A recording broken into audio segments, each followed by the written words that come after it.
పెద్దమ్మ తల్లి జన్మ నక్షత్ర వసంత పంచమి సందర్భంగా ఈ నెల 24వ తేదీన గోదావరిఖండ్లోని పెద్దమ్మ తల్లి ఆలయ వార్షికోత్సవ వేడుకలను ఘనంగా నిర్వహించనున్నట్లు ఆలయ కమిటీ చైర్మన్ గుర్రాల చంద్రశేఖర్ తెలిపారు. వేడుకలలో భాగంగా ప్రత్యేక పూజలు, అభిషేకాలు, చండీ హోమం నిర్వహించనున్నట్లు చెప్పారు. ఈ వేడుకలకు ముదిరాజ్ కుల బాంధవులతో పాటు పారిశ్రామిక ప్రాంతంలోని ప్రజలందరూ హాజరై అమ్మవారి కృపకు పాత్రులు కావాలని కోరారు.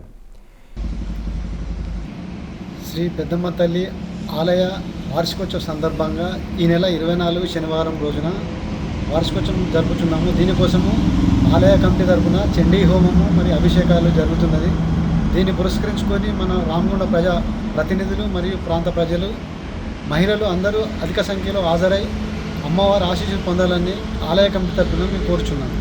24 తారీఖు 1వ నెల 2026 శనివారం రోజున శనివారం 11-12 శ్రీ పెద్దమ్మ తల్లి నారేద సేవా ట్రస్ట్ వసంత పంచమి 24/1/2026 శనివారం రోజున పెద్దమ్మ తల్లి టెంపుల్ పెట్టిన రోజు కాబట్టి వసంత పంచమి ఉంచుకొని చండీ హోమం, అభిషేకాలు మరియు పూజా కార్యక్రమాలు హోమాలు ఉంటాయి.